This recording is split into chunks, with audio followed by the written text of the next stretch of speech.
Everyone, my name is Orod, and today I want to talk about one of the most challenging practices in software development, which is estimation. A lot of clients ask me that we spend so much time to estimate the work, but still it's very inaccurate, and we keep breaking the promises, and the clients don't trust us anymore. So what should we do? Today, I'm not going to tell you how to estimate your work. In fact, I want to talk about how you can be predictable without estimating your work.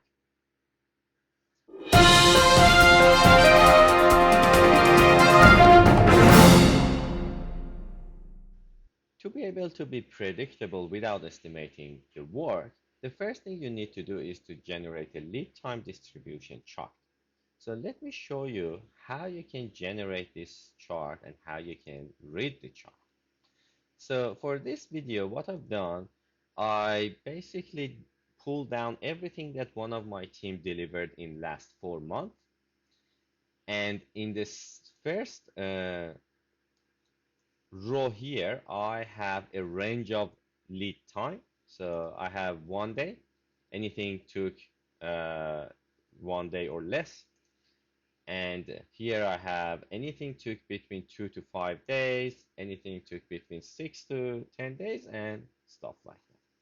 The second row show me the number of works fit into that range. So it's very important that you notice that here we don't have a single number. It's not 1 day, 2 day, 3 days. We have a range of lead time. And of course, you don't have to use 5 days range. You can have different range, whatever works for you. And in the second row, we have a number of works that's delivered. So for example, here we have 65 works done between 2 to 5 days, or 80 works done between 6 to 10 days.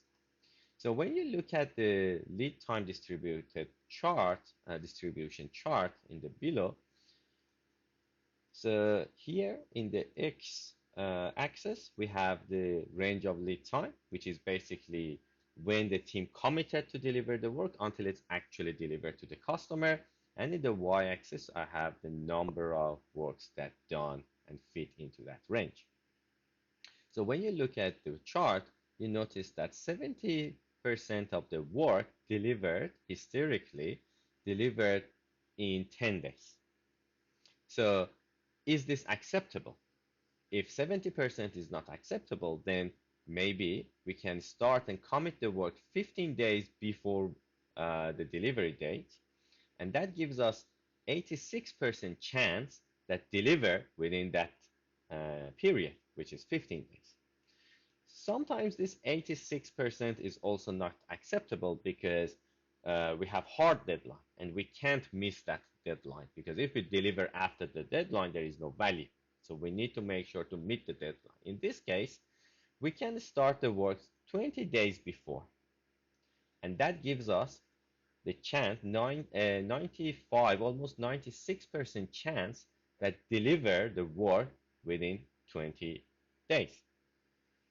So as you can see, lead time distribution chart help us to basically look at what actually happened in past and help us to predict what might happen in the future, because what happened in the past is very likely that happen in the future. Another thing you need to notice is that sometimes your lead time distribution chart has a very long tail. So let me show you what I mean by that. So let's assume we have 5 works done in 55 days. We have 4 works 60 days, maybe 2 works 65, and 5 works 50. So if I back here, then you can see that now we have a long tail. So basically long tail means less predictability. All right. And that's another advantage of this chart, because it shows you there are some work that took a lot longer than expected. So you need to look and see what was the root cause. Sometimes some work's been very, very complex and very big. So maybe we can slice those work.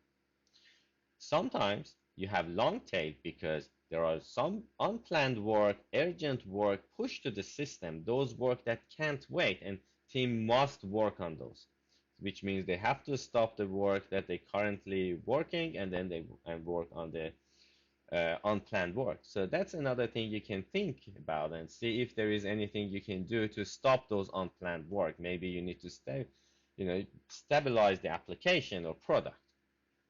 I hope this video clarifies a little bit about no estimation, how to generate and how to read lead time distribution chart and help you to be predictable without estimating the work. So basically predict what might happen in the future based on what actually happened rather than you guess how long the work takes or how complex the works are, and spend your time on something a little bit more valuable rather than spend too much on the estimating the work, because in knowledge work estimation is always inaccurate, and spending too much time to estimate the work, it's not always necessarily add value, uh, and also it doesn't necessarily means that you have a good estimation. Thanks for watching. Please, if you have any experience with no estimation and lead time distribution, or if you have any question or concern, please make sure to put a comment below. And thanks for watching.